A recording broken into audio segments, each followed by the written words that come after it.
All right, let's go ahead and get started. I know there'll be some more stragglers coming in. Understand these snacks were particularly good tonight, so there'll be some of those coming in. All right, we're going to talk tonight about the finances aspect of a family. Each night, in regards to the PowerPoint, I've used a background picture for something to kind of prove my point, like the husband-wife relationship.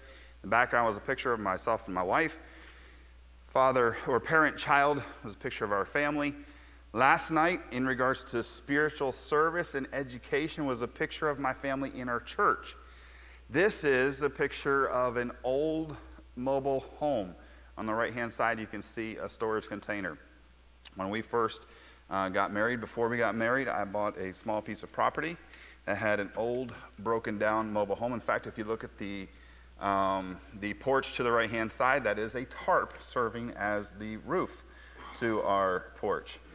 But for 10 years, we lived in an old mobile home that had holes in the floor, wall, ceiling, and winters were exciting.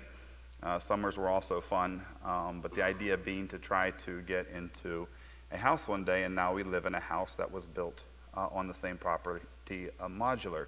So in the aspect of finances, I want to talk to you about scriptural things in regards to finances. You cannot cover finances in one evening and do it very, very well. In fact, we could probably work at it in a week and still not do it very, very well. So we're going to move quickly. All right, in finances, proper financial literacy will enable you to serve the Lord better. A lot of people can't serve the Lord like they want to because their finances are not in order. I know of some people can't get into missions, can't get into full-time service because their finances are all whopper-jawed, if I can use that term.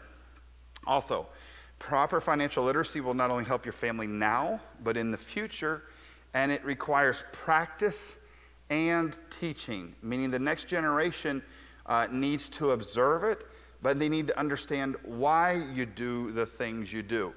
Now, there are some aspects of poverty that are truly out of our control, all right? Now, these are not meant to be excuses.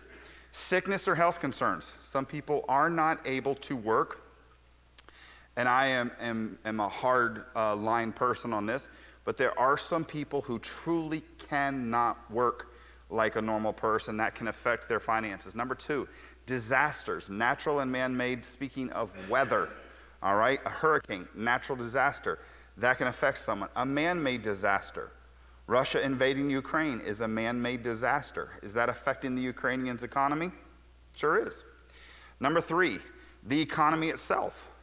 All right?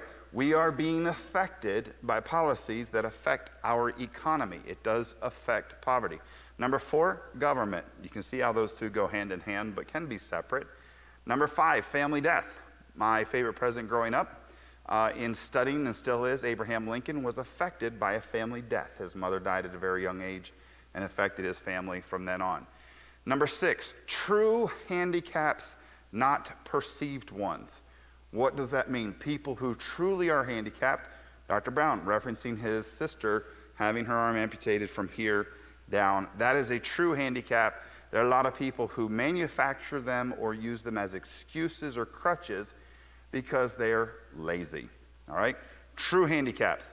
Number seven, God's judgment can affect poverty. When God's judgment rains down on a country, it affects people, and there's a lot more poverty. To a certain extent, some of that we cannot control. Ways to avoid poverty. A lot of scriptures in regards to this. We're not going to have time to go through, but I'm going to go through them pretty quickly and explain briefly each one. Number one, don't deal with greedy people. Have nothing to do with them financially. Proverbs 1, read through that and then read your pastor's book on socialism is not biblical. You'll find socialism in Proverbs chapter 1. What they want to do is they want to take from the rich and everybody have one purse. No, they don't. They want to rob you blind is what it is. Don't deal with greedy people.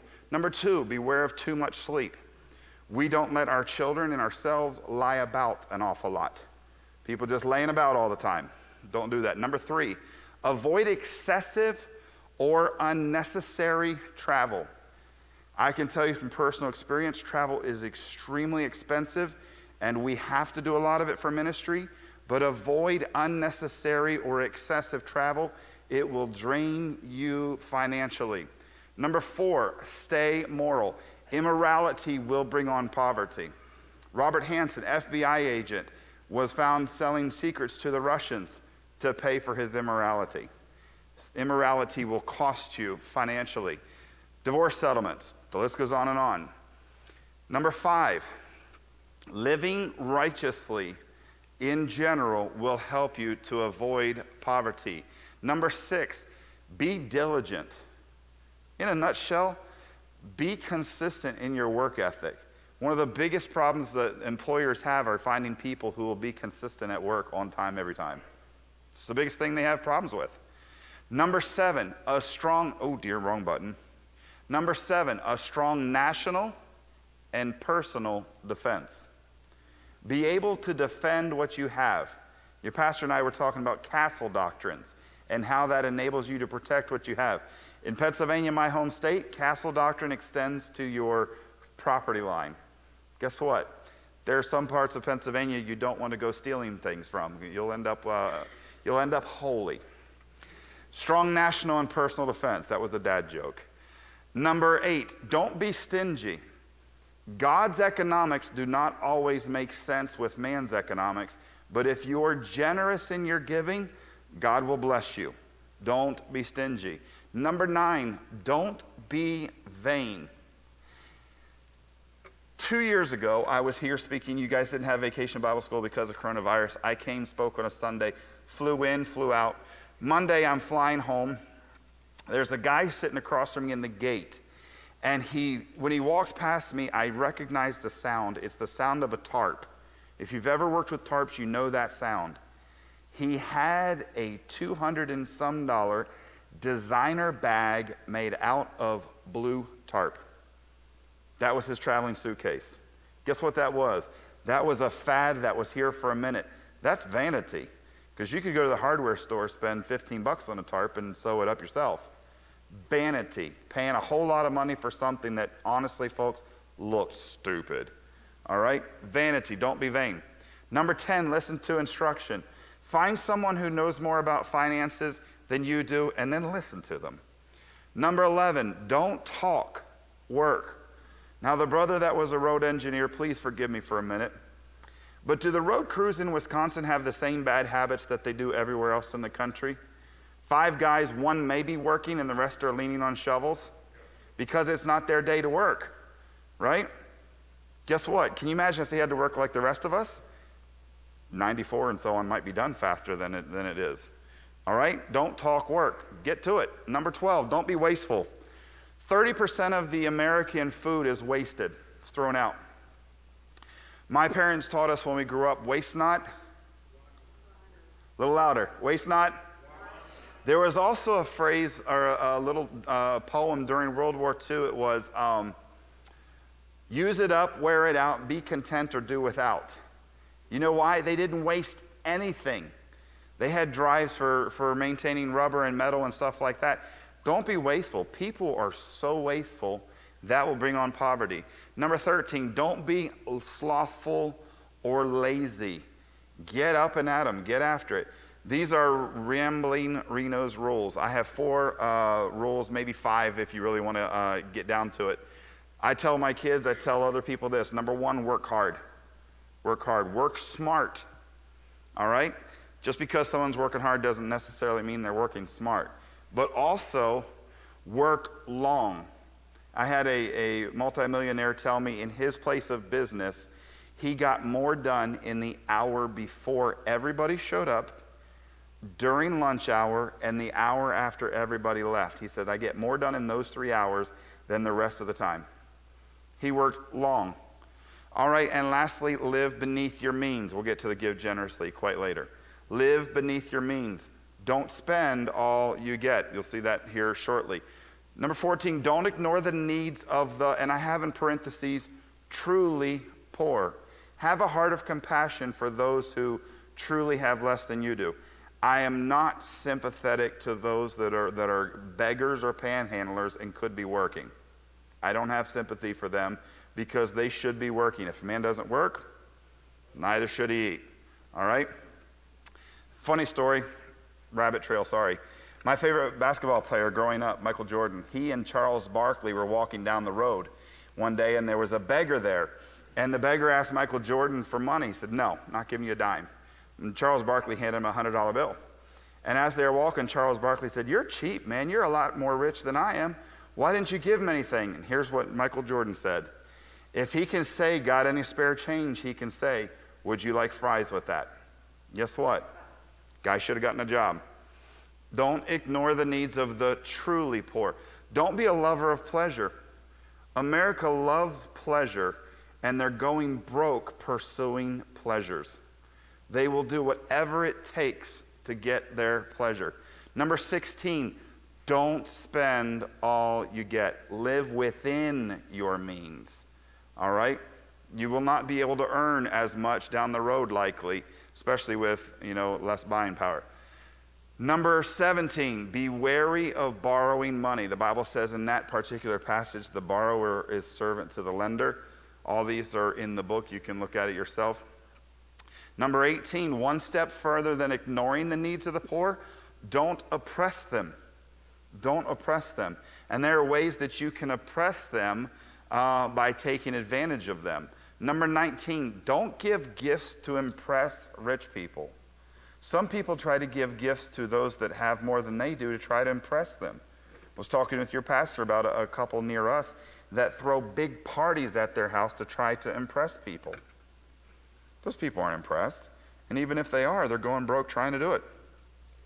Number 20, don't drink. That's huge. That's huge. And I understand where I'm at. I know exactly what part of the country I'm in. But listen, drinking drives people to poverty.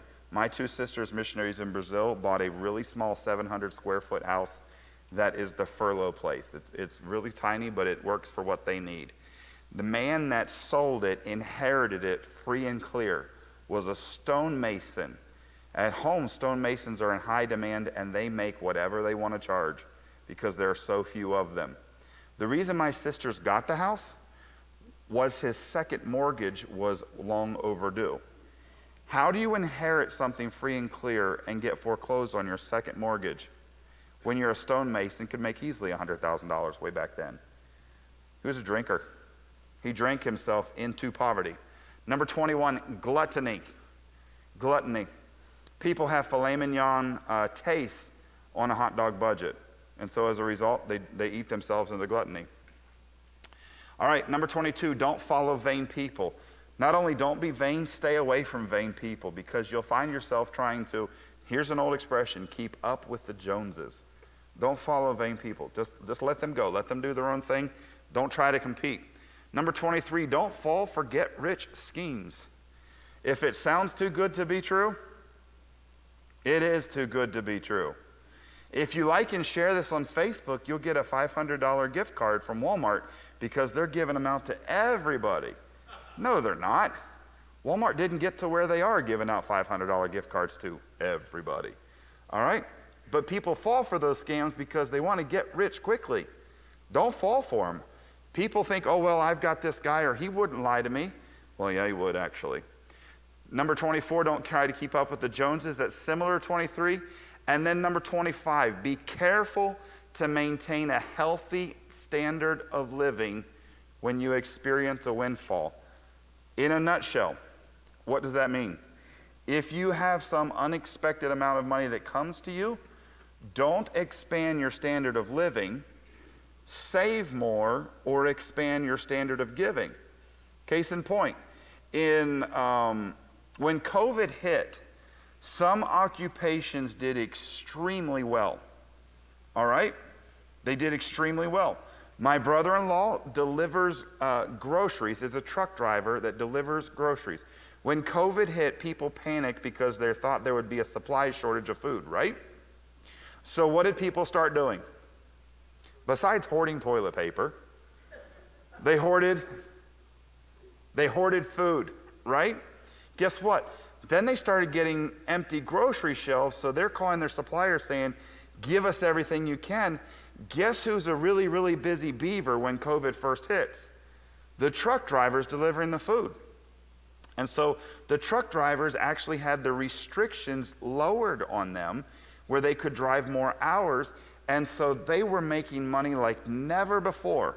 And I remember my brother-in-law saying, I'm going to make hay while the sun shines. There's a farming term for those of you who might know. Because I know there'll come a time where people say, okay, not that bad. My cupboards are absolutely full. And it's going to really slow down. Because people weren't eating more. They were just buying more. Well, what would have happened if my brother-in-law expanded his spending, say 40%, let's say he was making an additional 40%, and all of a sudden he expands his spending 40%, and then all of a sudden people quit buying as many groceries and he's not driving as much.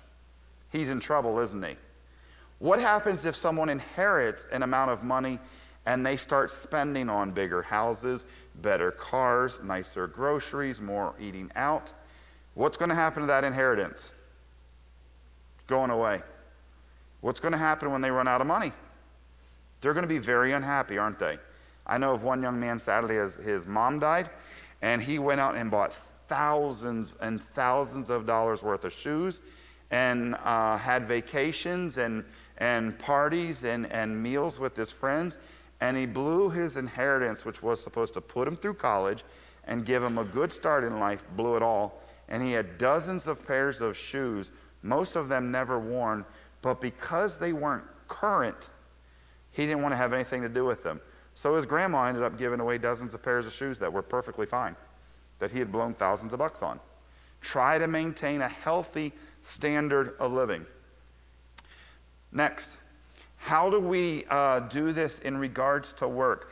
Develop a work ethic in children. Teach them chores. Teach them to maintain it. Teach them to stick with it. Teach them to learn some kind of skills. Number 2, work is to be done with effort. It's supposed to be hard. Ever since the curse or the fall of Adam in the Garden of Eden, man has been cursed to the sweat of his brow. You say, well, I don't like it. Thank Adam, be quiet, and get on with it. All right, work is supposed to be hard. It's supposed to be done with labor. Get on it. Now, number 3, work for 6 days. I have down in my notes that it's just as important to work for 6 days as it is to remember the Sabbath day. What do I mean? In our society, there's a push and an encouragement for people to get a 5-day work week down to 4 or 3. All right, there are people that work 3 12s. When I worked in banking, I worked 4 10-hour days. That was really nice. I enjoyed that. But some people work 3 12-hour days. You say, how do you work for 6 days if your work schedule only requires you to work 3? Here are some suggestions. If feasible, get a second job. Ideally not in the same field. You can drive yourself nuts pretty quickly with that. Secondly, if you have some area in your occupation you'd like to expand upon or improve yourself, take classes. Yesterday we had a funeral here, did we not? Right? For Mrs. Hoffman. And what was she in the first part of her career? Anybody remember? She was an electrician, right? But in her early 40s, she finished and got her bachelor's degree, and what did she end up doing then? An engineer, correct? She had children, she had a life, she had a hectic schedule, and yet if you listen carefully, she made sure to make time for her family while going to school and improving upon herself to be able to go further. She kept busy. When do people get in the most trouble? When they don't keep busy and when they sit around with lots of time on their hands. Right? What did we find in COVID? Lots of people sitting around, and now they don't want to go back to work. And so we have massive amounts of people that don't want to go back in the workforce, and our workforce participation is low. Keep busy. You say, well, I make more money than I need to. I'm at the top of my career. I don't want to go any further. Call your pastor and say, Pastor, I've got time. What can I do to help you? Be part of the activities here. Number 4, long and hard work pays off. My dad used to tell me this, but he always used to tell me this when I was working in the yard and it was hot and I was sweating, and I hate the heat. In all labor there is profit, son. Well, guess what? He was right. Do you know how my parents encouraged me? They told me this in the summer. They said, look, you're going to be busy. You'll have a little bit of time for play, but you're going to be doing a lot of work around the house unless you can find work around the neighborhood to do for others. Well, I'm not the smartest cookie, but I got to thinking, if I work for other people in the neighborhood, they pay me, and mom and dad don't. So we became busy little beavers. And so we would be willing to pull weeds, we'd be willing to trim bushes, we'd be willing to do just about anything else because the neighbors gave you money and they were a little more sympathetic and they didn't push you as hard. What my parents were intentionally doing was teaching us to get a work ethic and to learn how to make some money.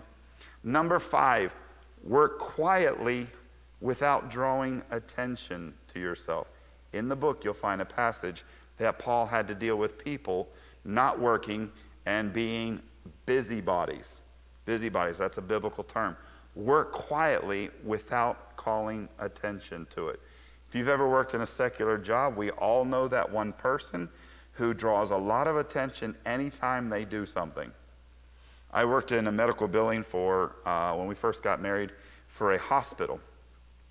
And I asked of help from an older lady who had been, it was a union hospital. That actually was important to the story.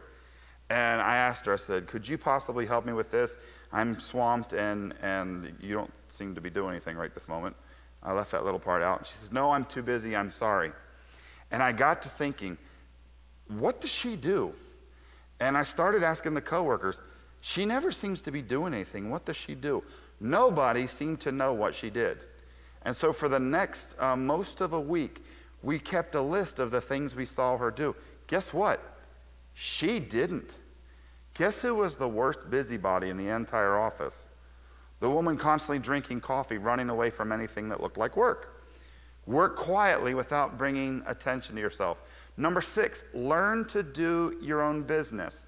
Even if you work for, say, the government or a commercial industry or some occupation, learn to have some kind of business of your own for a backup plan, okay? You never know how industries will change. In my hometown, we had Fairchild Aircraft. Fairchild Aircraft was a great job in World War II and the years after. The A-10, those of you that love airplanes, built in my hometown. Fairchild Aircraft, defunct, gone, no longer in existence.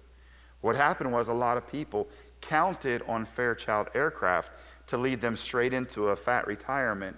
And for some people it worked. For many people they were left with no idea.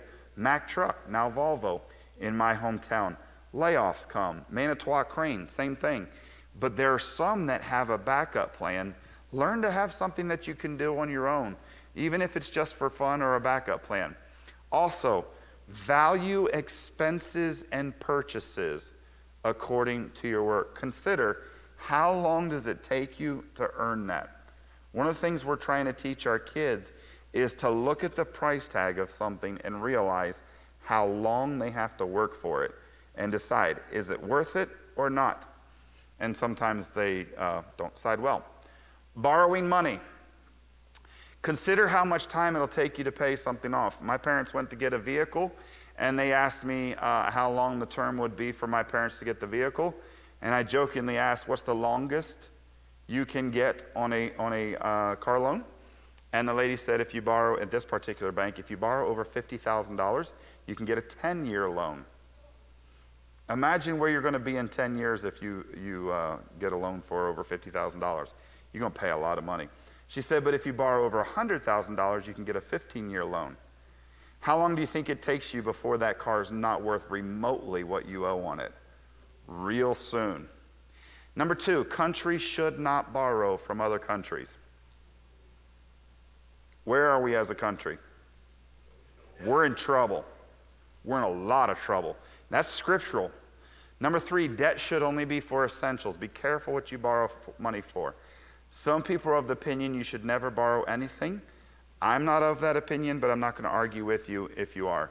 Number 4, don't borrow beyond your worth. Meaning some people try to borrow more money than whatever they have is worth, and they end themselves up in a lot of trouble. Number 5, here's a biggie. Don't co-sign. Do not do it. Scripturally, the Bible talks about it in many places. I have listed 4 particular references here. Co-signing is signing on to debt without anything in return for it. The Scripture speaks very strongly against co-signing. I've had to deal with people who've co-signed for others and the mess it's gotten them into. Don't do it. Number 6, lending can help or destroy someone. So understand that when you go into it, is it something that is going to help you or destroy you? Number 7, interest should be reasonable and not usury. Some people are of the opinion that usury is any kind of interest. Usury literally means excessive interest. I think of payday loans and pawn shops when I think of usury. Okay? That's excessive. I understand why they do it. That's their problem. Doesn't mean you have to be involved with it.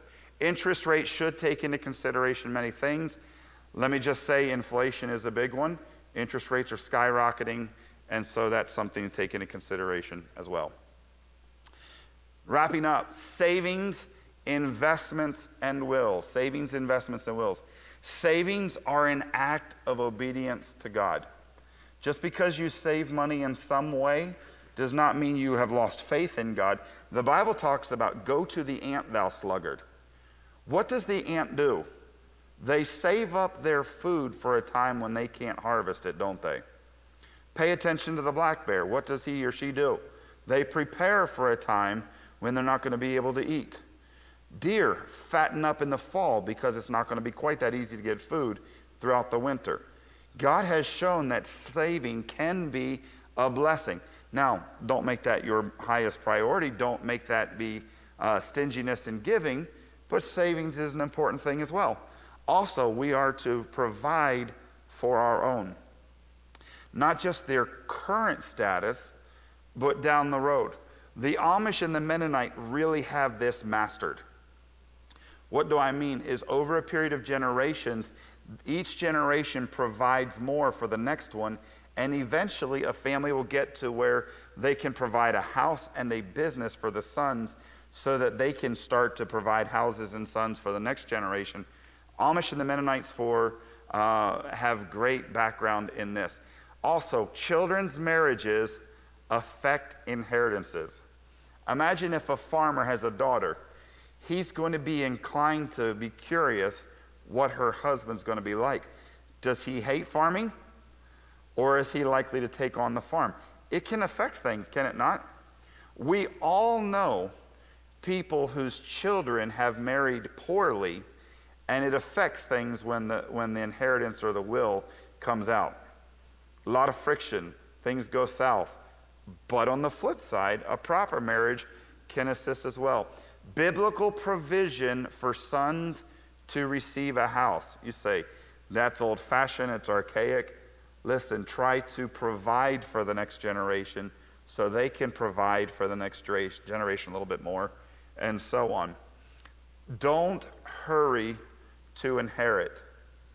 Many people try to push to inherit. Can anybody think of a biblical example where someone rushed to inherit?